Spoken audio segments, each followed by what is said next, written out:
जम्मू कश्मीर और लद्दाख में This is a new era for the people of Jammu and Kashmir.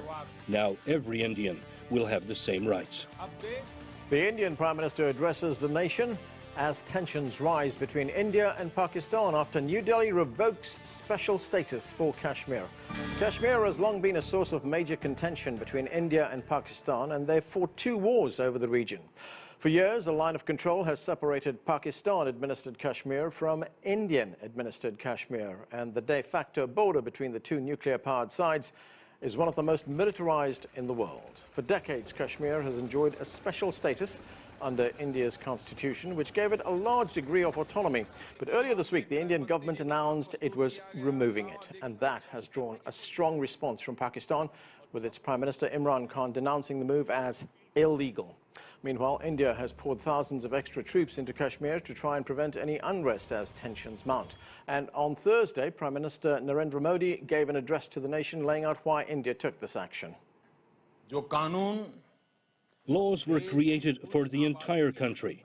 The people of Jammu and Kashmir were deprived of those laws and benefits. Lots to talk about. Let's get to our panel. Joining me now from New Delhi is Abhinav Prakash Singh. He is an assistant professor at the University of Delhi.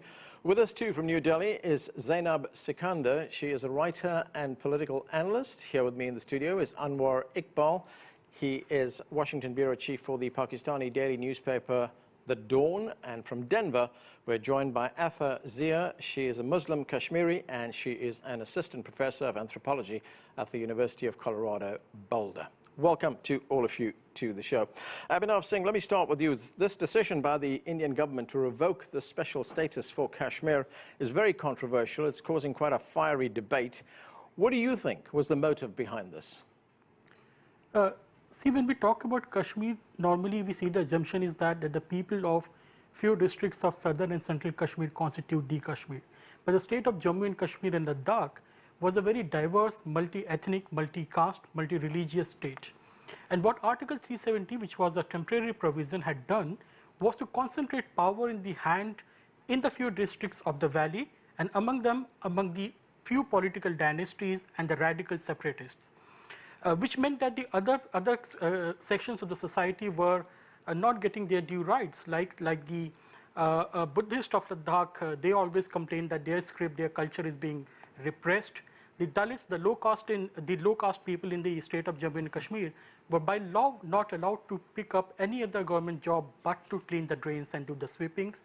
The thousands of refugees, mostly the Sikh refugees who came from the other side during the partition, were still denied the permanent residency rights, the voting rights. Right. The tribals of the Jammu and Kashmir, who are mostly Muslims, Okay. treated as the second-class citizens. So the problem is that the Article 370 was brought in for a different purpose as a temporary phenomenon, but it was being used to deny these rights to the people of the Jammu and Kashmir. Okay, Prakash. So I think by removing that, the government has done away, and by fully imposing the constitution. All right, I have a question for you.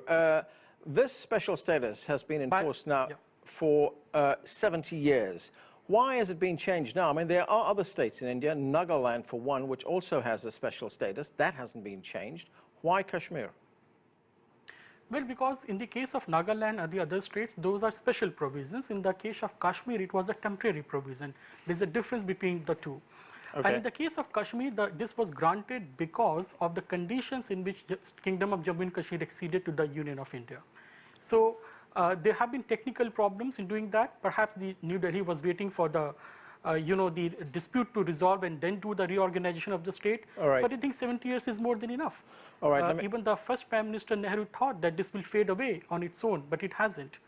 All right, let me bring in Zainab Sikandar. Zainab, India's Prime Minister Narendra Modi actually campaigned on this particular issue during the last election. He campaigned on a promise to revoke Article 370. What are your concerns on this action, given that the region has been pretty unstable for the last few decades? Yes, that's exactly the point that I have been making publicly. That, okay, the government of India India wanted to essentially remove Article 370. The BJP government had very clearly said that they're going to do it in their manifesto. They had said it in 2014, they said it in 2019, and they went ahead with it. And kudos to them that they followed through. But the way it's being done, you know, we usually miss out the subaltern sentiment, the subaltern politics. We are only talking when it comes to the government of India, the separatists, the mainstream leaders of Kashmir. But we're not talking about what's happening with the people there. And curiously, as much as everyone else is talking about that it's a great move for Kashmir, but nobody knows what the Kashmiris are thinking. Not a single voice of Kashmiri is coming out from this saying what they feel about this decision. As my co-panelist said, yes indeed, Jammu and Kashmir involves 3 areas, namely Ladakh, Kashmir and Jammu. And Jammu and Ladakh always had different priorities than Kashmir. Kashmir as an area always wanted to maintain its certain identity. And we can't forget that it's a Muslim-dominated area, which is the reason they also had their doubts when it comes to what the Indian state intends for them. In fact, my co-panelist who just said that the mainstream leaders were the ones who were creating a mess there, they were actually the leaders who were actually bringing the Kashmiris into mainstream India because they were allying at all times with the Indian government. The last government in Kashmir was a BJP PDP government. PDP is a party from Kashmir, and BJP is the party which is ruling the central government, which is in the center right now. Athazia, Zainab brings up an important point there, and that is the status and the fate of ordinary Kashmiris in the state. India has sent in thousands of troops. How are Kashmiris, the majority of whom are Muslim, reacting to what's happened? Well, currently, as I'm speaking to you, Kashmiris are under a complete siege. It's an unprecedented siege. They're not new to this kind of force implemented on them. But nothing is coming out of Kashmir. But we know the moment the siege ends, we are expecting an unprecedented level of protest. Now, let me tell you one thing. As the BJP spokesman, I guess, that's the other guest, I didn't completely get the credentials. He mentioned that Article 370 was to be a temporary provision. Of course, that was to be a temporary provision till the plebiscite was held. That's the other end of the story. And that plebiscite was never held. And Kashmiris are clamoring for that, and Kashmir, of course. And when they speak about Ladakh and saying that Ladakh is okay and it has its own Hill Development Council and it was asking for to be a union territory, right now as we speak, Ladakh is also, Kargil is under curfew that has been declared. So when they talk about people, and this is settler colonialism masked as development. This is settler colonialism masked as for the people.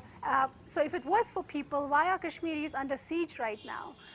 What's one thing that the government of India is trying to sell to the rest of the world and trying to say that this is for Kashmiris? It is not for Kashmiris. They're not being consulted. And the other end of the story is that Kashmiris are not loyal to 370 because they want to stay with India.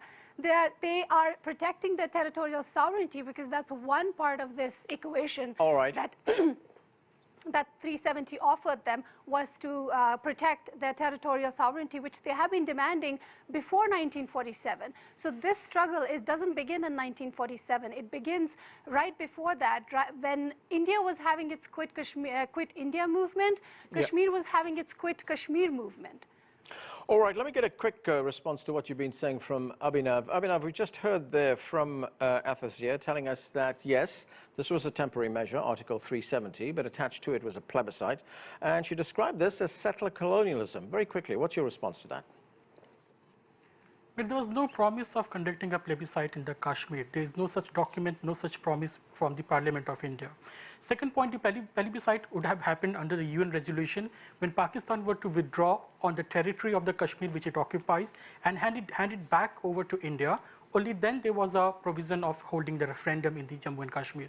But now the demographics have changed. The Pakistan in its side has completely changed the demography of the Kashmir, settling Punjabis and the Afghans. Right. In the northern parts of the Jammu and Kashmir, which is the Gilgit and Baltistan, they have done the ethnic cleansing of the Shias and settled the outsiders there. Within the Kashmir itself, the Hindus had been ethnically cleansed by the Kashmiri separatists. So there is no question of doing referendum now because the demography itself has changed. Okay. Anwar Iqbal, the Pakistanis have responded to what's been happening. The Pakistani foreign minister Mahmood Qureshi has made a statement. This is part of what he said. Let's watch this. Pakistan is looking at political, diplomatic, and legal options. We are not looking at a military option. So he said that we're not looking at a military option. Also, that is not our strategy. What is your view of what's taken place, and what are Pakistan's options right now? Well, obviously nobody wants a war. I mean, a war between two nuclear-armed states would be a disaster. But short of that, Pakistan is willing to use whatever other options it has. And as the Pakistani Prime Minister warned earlier today, that Pakistan is not going to actually contribute to it, but whatever the Indians did this week is going to increase unrest in Kashmir. It may even increase militancy in Kashmir, because when people are pushed against the wall, they do fight back. So the Pakistanis do believe that there will be a fight back. But I also want to respond to some of the remarks that the BJP spokesperson said. He is no spokesperson. He's from the University of New Delhi. Okay. But gives us a view that of BJP, yeah, about Punjabis settling in Pakistani Kashmir and others settling in Gilgit and Baltistan, which is false, because Pakistan still respects the arrangement that we have. So those two areas in Pakistan enjoy a special status. So other Pakistanis are not allowed to buy property in Gilgit-Baltistan or in Pakistani Kashmir. Abhinav, the conflict between India and Pakistan over Kashmir, that's led to two wars. These are two nuclear-armed nations. I mean, are there real risks that there could be more unrest, even if both sides don't want it? I think the dispute between India and Pakistan goes beyond the Kashmir. It basically has to do with the insecurities of the Pakistan with India, which we fail to understand why is that so. But the point is that the Pakistan has been following this policy with respect to all the neighboring countries. It has been destabilizing Afghanistan, it has been destabilizing Iran, it has been doing the same with the India. So I don't think the tension between the India and Pakistan hinges upon the Kashmir. I think it's a different level of strategic paranoia which the Pakistan army and security establishment has. Yeah. But just Kashmir can become a trigger, so I hope so that both the countries will be playing their cards with a calm and a cool head. Zainab, the Indian government has also lifted a ban on non-Kashmiris buying property in Kashmir. Hindu nationalists now are celebrating this by saying that it will bring peace and investment to the region. What do you think?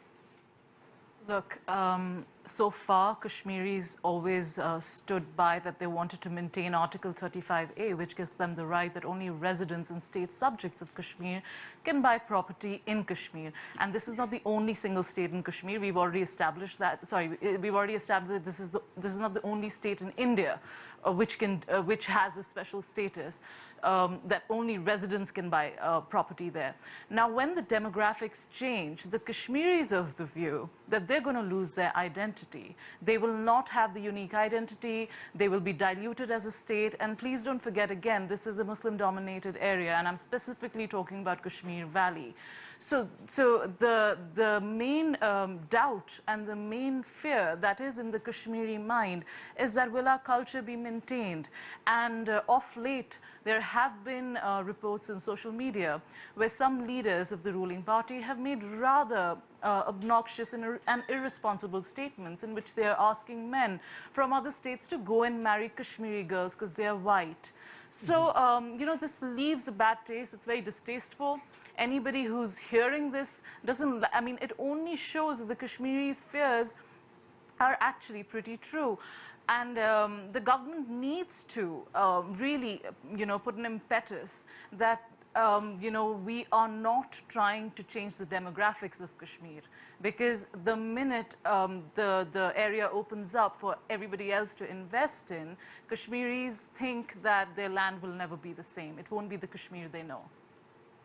Afazia, how significant is it that non-Kashmiris can now buy property in Kashmir?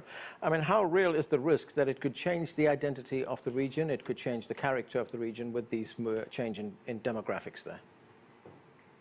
So look, Kashmir is already diverse. It has Buddhists, it has Muslims, Muslims of course the majority, it has Hindus in the Jammu province, and it has other small minorities, it has Sikhs, it has Christians. So Kashmiris don't fare, it's a very syncretic culture. That's what they have enjoyed over centuries. So it's not the easy, organic flux of people. It's not the culture. I'm a cultural anthropologist, and I have deep respect for intermingling of cultures, formation of new cultures. Of course, that happens. But we know this is a concerted effort on part of the government of India, especially the epitome has come with the Hindu nationalist government, the right-wing government, where we know that this is going to happen. There are definite pointers of settler colonialism happening. There are definite pointers of the special demography. So I am not only for Muslims. Kashmiri Pandits are a huge part of Kashmiri population. And of course, they have migrated, but the migration was engineered. And what we witnessed as this siege was happening, the kind of engineering of the pilgrims, the kind of engineering of the non-local students, the kind of engineering of the non-local labor that is happening currently as well, we see how that flux was done. So our fears are very, very real that this is part of that design to establish the Hindu supremacy over Kashmir. It's in the policy book, it's the playbook of BJP. So that's what we fear. We do not fear organic cultural intermingling. We do not fear syncretic intermingling of people and cultures. So that's one of the points that I would like to make, that this is not an unfounded fear. Kashmiris have been facing an incremental genocide for the last 30 years. And what's happening right now with the Article 370 being revoked, Kashmir has witnessed these kind of coups in every decade. There has been a different chapter of the Kashmiri struggle for their sovereignty, for territorial sovereignty. When we talk about India and Pakistan, we forget the big part of the equation, which is the Kashmiri people. And they have given a referendum in blood for the last 30 years. I don't know what the world community is waiting for when they are waiting for political and legal kind of infrastructure. But what about ethical and moral responsibility to these people? Okay. Anwar, the Indian Prime Minister, of course, is putting a very different spin on this. He made a lengthy speech on Thursday about Kashmir. One of the arguments that the Indian leadership is making is that by revoking Article 370, it basically ends political gridlock and it brings investment to the region. I mean, is that realistic? Is that going to happen? See, as Afia Zia is saying, ask the people of Kashmir. And where are they in the whole arrangement? What do they want? Okay, you don't want to call it a plebiscite, you want to call it a referendum. Devise something. Go to them. This is what I think Pakistan's position is also, and at least this is what has been the position of our newspaper. I work for Dawn, and we always have said that it is not India or Pakistan that should decide the fate of Kashmir or the people of Kashmir. It should be decided by those people. If they're happy with this arrangement, keep it. If they're not, change it. But let them have a say. Where are they in the whole arrangement? Abhinav Singh, what do you think about that proposal? Isn't that one way to resolve this, is to ask the people of Kashmir, where do they want to go? What do they want to do? Well, the accession of the state of the Kingdom of Jammu and Kashmir to India was final. That cannot be revoked, that cannot be reversed. And India is a parliamentary democracy. It does not work on the direct democracy. We can't be going and holding referendum in every part of the country. That's just not how the democracies work. Except Switzerland, I don't think we have a direct democracy. And referendum, as I said earlier, the option itself is dead, because when you change the demography in the last 70 years, as has been done in the state of Jammu and Kashmir, especially on the Pakistani side, and also in the valley where Hindus are simply forced to migrate, and there has been ethnic cleansing of the Kashmiri Pandits, I don't think referendum has any meaning left. It just can't be done, and I don't think India or other Indian states are going to agree to it. Because in India, if you are a particular state, you do not take decisions unilaterally. Other states have equal say in what you do and where you go. I don't see that happening, and I don't see there's an argument for that. Zainab, do the Kashmiris have any kind of legal recourse right now? Could they perhaps challenge this decision in the Indian Supreme Court? Yes, so I would again like to correct my co-panelist. He said that India acceded to India, Kashmir acceded to India. That is true, but they did it on certain points. And one of the points was Article 370, where Kashmir got autonomy. That is a very crucial part that we need to remember. And for that article to be revoked, they needed the ratification of the Constituent Assembly of Kashmir. I'm sorry, I want to correct you, Jana. Okay, I want to correct you, Jana. Abhinav, I'll give you a chance to respond. Zainab, go ahead. Yes. Basically, the Constituent Assembly of Kashmir had to ratify this. They had to agree that this Article 370, which gives an autonomous status to Kashmir, can be revoked. Now, how the government has gone about it is this agreement has been done by the governor of Kashmir. And the governor of Kashmir has simply said, okay, I agree to it. But whether people agree to it and the representatives are not even there is no government in Kashmir, which is why all of us are asking the same question. We're not second guessing the government of India. I'm not, as an Indian, I don't second guess my government. But yes, I can definitely ask them, on what basis have they done this? Do they have the confidence of people?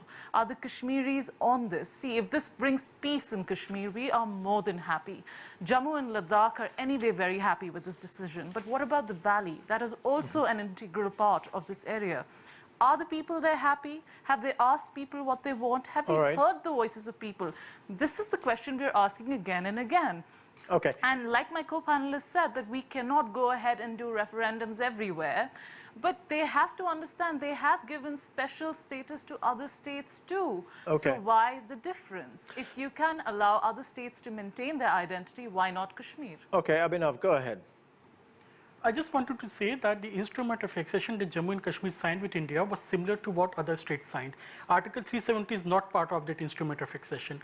Number two, there is no precedent, there is no example of Indian state changing the identities and demographics of any state of India. There are other states as well which have insurgency, which have had demand for independence before, but India has never changed the demography of any regions of the part of the Republic of India. I think these fears are unfounded, that they're going to do that in Kashmir. See, again, my co-panelist, I'm sorry I didn't get his name. He's saying It's the Abhinav. same thing I'm saying, but he's saying it in a roundabout way. What he's saying is we haven't changed the demographics of other states. That's because you've also given them the special rights that nobody can buy land there. People need to enter with a permit. Yeah. Kashmir had that till today, and which is the reason they were happily a part of India. They had acceded to India under these demands. And now that you've revoked it, the obvious question that needs to be asked is, will the Kashmiris be okay with it? All right. I want to move on. Anwar, there is an argument that the de facto border, which is the line of control, it's not been altered. So revoking the special status actually won't have that much of an impact. The implications will not be great. I mean, it's a win-win situation for India. You change the status of Kashmir, but you do not want to call the border an international border. It remains the line of control. And as one of their ministers, I think, Mr. Shah said in the parliament that now we have to take back the Pakistani Kashmir and Gilgit-Baltistan, and by force if we have to. He said, "Jaan deni hai to jaan bhi de denge." We are even ready to die for that. So of course now the Indian approach is that this is settled. The Indian part of Kashmir has been merged with the rest of India. Now we want the Pakistani part of Kashmir and Gilgit-Baltistan, and we also want to merge it with India. Now that obviously does not lead to peace. Okay, Pakistan has been recognized as a party to the dispute. Pakistan has a role to play. There are Kashmiris living in Pakistan. There are parts of Kashmir that are with Pakistan, and those Pakistan also acknowledges that this needs to be settled. India says that this needs to be settled. So what Indians are saying is that, okay, our part has been settled. We have taken it. We have merged it. Your part needs to be settled. Okay, our part needs to be settled. That means that you're acknowledging that this is a dispute that needs to be settled. So talk about it. Let's sit down and discuss it. Let's find a solution. I mean, just changing a constitutional provision, merging with India will not change the facts on the ground. I mean, had it had a major impact on the people of Kashmir, India would not have to impose a curfew there, a total shutdown of all sorts of communications. these draconian measures show that the people of Kashmir are not happy with it. At least India fears that they are not happy with it. And that's why they have taken these steps. Athazia, what can you tell us about local conditions right now? What do you know of what's going on there? Because there are reports that the Indian government has launched a security crackdown. It's arrested local leaders. It's suspended telephone services. It's also suspended internet services. What do you know about these restrictions? I believe that there are restrictions on the movement of people as well. Yes, there are tremendous restrictions on people's movements, curfews, and this is the 53rd time that the internet has been snapped and cell phones are not available, no services available. And they have also arrested a lot of civil society activists, human rights defenders, and also their own collaborators that have collaborated with them for the last 77 years. And the interesting part is that they're also packaging it as separatists and terrorists. So we don't know how that's going to play out, because anyone who dissents is considered to be an ideological terrorist by the Indian government. So that is happening currently, and we're just watching because nothing is coming out of the valley. And then there's one point I'd like to make. The accession, which is heavily contested. The accession, which is very much disputed by Kashmiris, and there is history and there is evidence, was conditional to the plebiscite. Just because India and Pakistan got together and signed different kinds of truces between them doesn't mean that Kashmiris have accepted what they have decided. And the Shimla Agreement, which as a Kashmiri, I don't really stand by because I don't care for it, which happened in 1972, which actually converted the ceasefire line to the line of control. Kashmiris were not asked. And then again, this was decided that no unilateral decision on these disputed areas is going to be taken. Right. And that has been done right now. And as a Kashmiri, we do not stand by that as well. And Kashmiris on the ground, they cannot tell you anything because they are locked under siege. And if this is for development, if this is for their betterment, why are they under siege? Why are they under clampdown? And why are not they being allowed on the streets? All right. Why aren't they allowed being to voice their opinion about this? Right. Abhinav, Athazia posed some important questions there. If this is for the good of the Kashmiris, why are they under lockdown right now? See, we know for the last 30 years there is a insurgency, a militant insurgency in the state of Jammu and Kashmir, which has been going on. And especially over the last decade, this insurgency has converted itself into an pan-Islamist jihad, which is not fighting for the Kashmiri cause anymore. Is the demand of caliphate, which we are seeing in Kashmir now. So the point is that we know if we do not put in the security measures now, we are not going to put the security measures now, there would have been the risk of the terror attacks, there have been the risk of the stone peltings. Lots of them have been funded by well-organized rings to do the stone pelting. And we also see the propaganda emerging from the Pakistani side on the Twitter and WhatsApp. All of the handles are provoking violence, and all of them have their origin in the Pakistan. So we have to take protective and preventive measures to make sure that law and order does not deteriorate. We are going to have to leave it there. I'm afraid we've run out of time.